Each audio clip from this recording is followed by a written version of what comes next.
Hey everybody, welcome to my channel. Today I'm going to be talking about the Fender Bassbreaker 1830. Great little amp by Fender. I've owned this for about 3-ish years, toured it around the country, done large venues with it, done small venues with it, done recording sessions with it, done rehearsals with it, etc, etc. So it's kind of a review of that. I'll walk you through the amp and show you how it's stood up to gigging lifestyle. And also be telling you why I'm getting rid of it. Stay tuned, find out. Here it is with its coat on. Comes with a cloth cover, which has actually stood up quite well. It's got a few tears and nicks and stuff in it, but for being thrown in the back of a van quite constantly, it's not done too bad. Cover off, this is the condition the amp's in after about 3 years of gigging and touring and stuff. It's got a few scuffs here and there, but it's in relatively good condition, so it does hold up quite well. It's got a leather handle, it's got some wear on it, yeah, but it's for the amount of work I've given it, it's all right.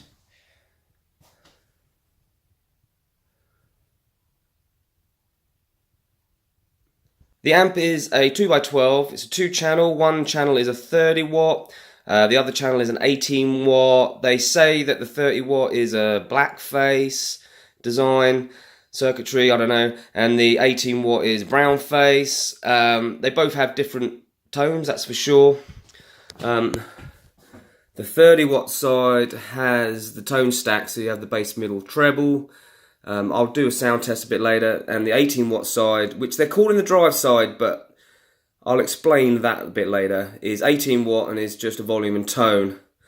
And you have your normal standby power, your light input jack. On the back you've got your power socket, you've got a post power amp out, which is like a preamp out, which is handy if you want to send it to a desk or something like that. Main speaker, which mutes the internal speaker, and then an extension speaker which keeps the two speakers working as well as the extension speaker, which is quite nice. You've got a selector for your 4 ohm, 8 ohm, 16 ohm, which is quite nice. Comes with the foot switch, which is another great thing. A lot of these amps don't come with foot switches, this does. And that's it. There's no effects loop, there's no built-in reverb at all. Back completely off, you can see it has 4 EL84 power valves, 2 12AX7 preamp valves, 2 Celestion G12 V-type speakers at 70 watts each. Now this amp is a very, very well built amp, and just the condition it's in now is proof that it can stand up to life on the road really, really well. It has British valves in it, so it doesn't sound like a Fender. Sounds more like a Vox AC30 or a Marshall. It's more of that kind of tone than a Fender tone. If you could imagine if Vox and Fender and Marshall all had an orgy, this could be the baby, perhaps. Give you a quick look at the amp and what it does. This is channel 1. I'm using my Harley Benton ST70 Black Paisley Strat. So this is channel 1.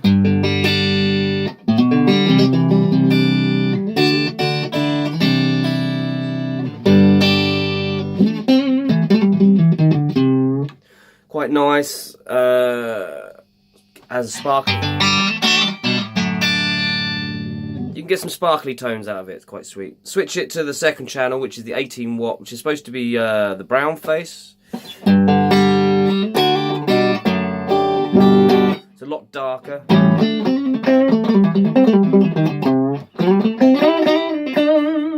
Which brings us on to the problem. This is supposed to be a drive channel, they're saying.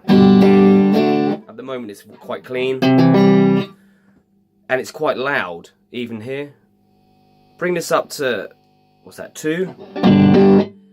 My windows are shaking. Sounds nice, but there's no drive on that. Take it up to 3. It's ridiculous. This is what I'm using now. This is an old 5 watt valve head that I built when I was in college 10 years ago as part of my dissertation for that year. It literally is a Class A valve amp. It has one EL84 and one 12AX7 at 5 watts. It's made from a kit by Amp Maker. I'll put a link in the description. I think he's on a year sabbatical at the moment, so he's not around, but he makes these kits. And I also made this one, which is another one of his kits. Is an 18 watt Plexi, which is also an amazing amp, which doesn't get used nearly enough. But this is what I'm using at the moment, together with the Harley Benton 1x12 G12 Cab. I've got a review of this, I'll stick it up, and it's in the description as well. And that packs a Vintage 30 Celestion in there. And at full volume on here, and around about there on gain, that is a good gigging volume for me. Right, for the comparison test, I'm using a dB meter on my phone. It's not completely accurate. I wouldn't imagine that it's the actual dBs, but you can see the difference or the comparison in the volume, where the volume's set on the amp with the same reading. If that makes sense. Check it out.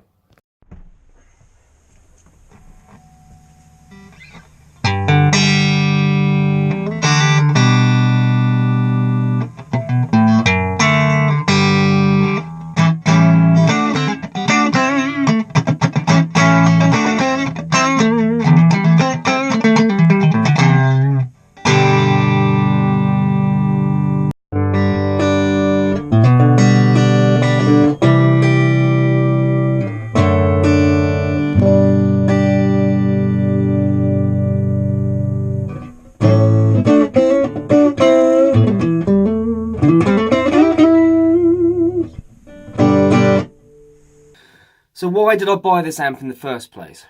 Well, 3 years ago my band was getting some traction and it was getting offered some tours and things like that and some higher profile gigs.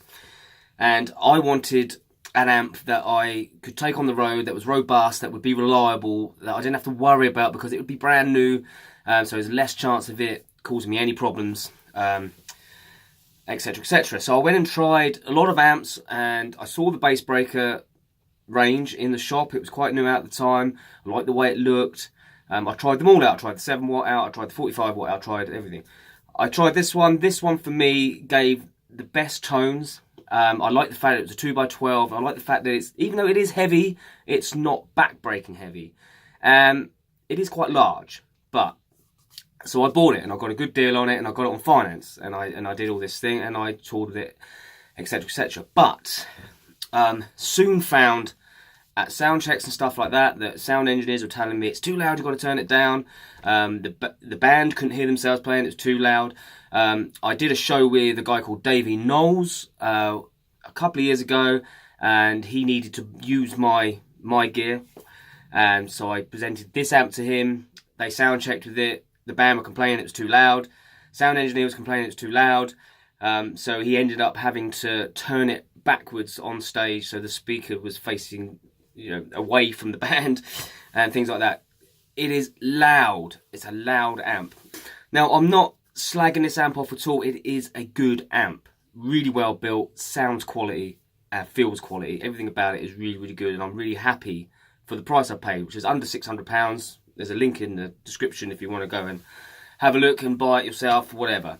But the problem is, for the tone I want to get, I need to drive the valves in an amp. So when I'm using this amp, I'm relying heavily on pedals for my gain stages and things like that. I don't particularly want a crystal clear, clean sound. I don't mind having a little bit of breakup. I want a little bit of breakup on my clean sound because of the type of music I do. The type of music is blues, it's bluesy rock. So I want to drive the amp hard.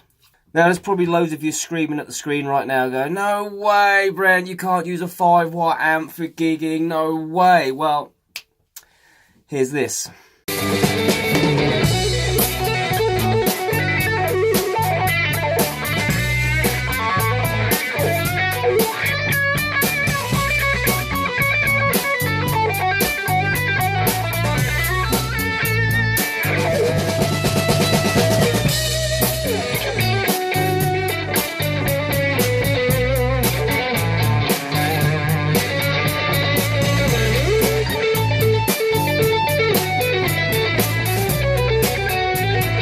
that's me using my 5-watt amp in a band rehearsal, and that is gigging volume anyway.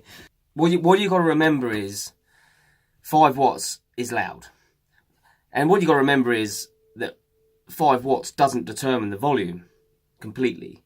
There's lots of other things to take into consideration, like the way the amp's made, the valves you're using, the speaker and its efficiency, the guitar, the pickups, are you putting a boost on the board? All these things will matter hugely in the volume of the amp. But generally speaking, a 5-watt amp is loud.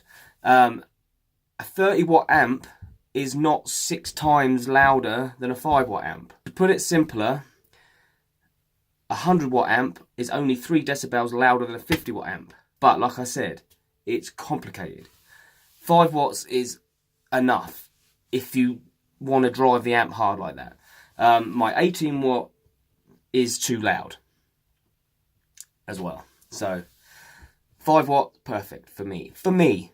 Might not be for you, but it is for me. So I hope this gives you a little bit of help if you're looking to buy a valve amp or buy a new amp, you know, can't decide what kind of size amp to get. I think if you want a lot of headroom, you want that crystal clean, loud volume, then you need to go for a high wattage amp. 30 watts, in my opinion, is loud enough for anything. Could try a 15 watt, even a 10 watt. Could be quite good. Don't forget to like, comment, subscribe. If you want to see more videos from me, hit the little belly thing, and that will tell you when I upload another video, which is usually a few times a week these days. See you in the next one.